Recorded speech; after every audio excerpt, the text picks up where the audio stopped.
আসসালামু আলাইকুম রহমতুল্লাহি ওয়া বারাকাতুহু। প্রিয় দর্শক, গোপনে গুনাহ করার আগে এই ভিডিওটি একটিবার দেখুন। চোখ বড় বড় করে ছেলেটি মোবাইলে কি যেন একটা দেখছে।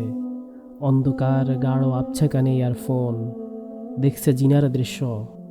স্বাদ নিচ্ছে তার চোখ, বড় বড় করে তাকিয়ে আছে ছেলেটি, দেখছে গোপনে নিকৃষ্ট দৃশ্যগুলি।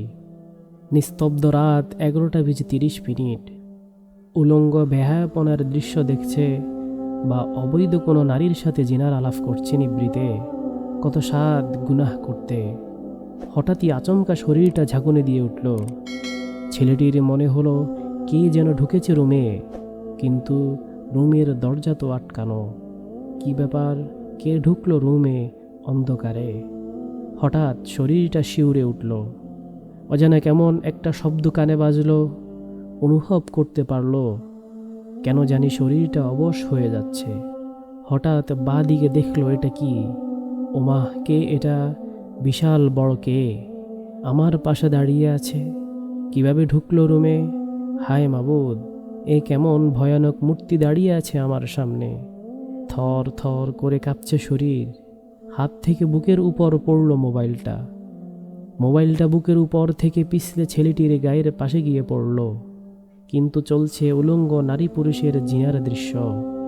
হয়তো মৃত্যুর ডাক পড়ে গেল। সে দেখছে মালাকুল মাউতকে, দাঁড়িয়ে আছে তার মৃত্যুদূত। একটু আগেও দেহটা ছিল অনেক গরম, কিন্তু মুহূর্তেই ঝিম মেরে ঠান্ডা হয়ে গেছে। মৃত্যু আজ তার সামনে। মনে মনে ভাবছে, হায় আফসোস, একটু যদি তওবা করতে পারতাম, কিন্তু সময় যে আর নেই। ছেলেটি পাপ ছাড়তে পারেনি, এর আগেই ডাক পড়ে গেছে মৃত্যুর। সময়ও পায়নি তওবা করতে। মোবাইলে ছিল অগণিত উলঙ্গ ভিডিও, ছিল কত রং বেরঙ্গের সুরেলা গান। ডিলিটও করতে পারেনি।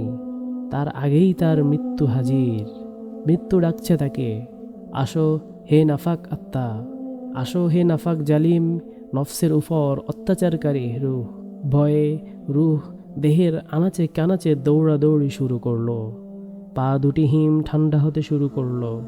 কেউ নেই পাশে। চোখ উল্টিয়ে ভয়ে গলাটাও শুকিয়ে গেছে। পাশেই পড়ে আছে নেকেডের মোবাইলটা। হঠাৎ লাফ দিয়ে উঠে বসে, কেউ তো নেই। মৃত্যুদূতও চলে গেছে আমাকে সুযোগ দিয়ে। তাই সময় থাকতেই মোবাইলটা হাতে নিয়ে যা অশ্লীল কিছু আছে সব ডিলিট করুন। যত অবৈধ কিছু আছে সব মুছে ফেলুন। তওবা করুন আর রবের দিকে ফিরে আসুন। আমাদের রব পরম দয়ালু, তাই নিরাশ হবেন না। নিশ্চয়ই আল্লাহ তাআলা ক্ষমাশীল। আল্লাহ তাআলা আমাদের সবাইকে মাফ করুন। আমিন।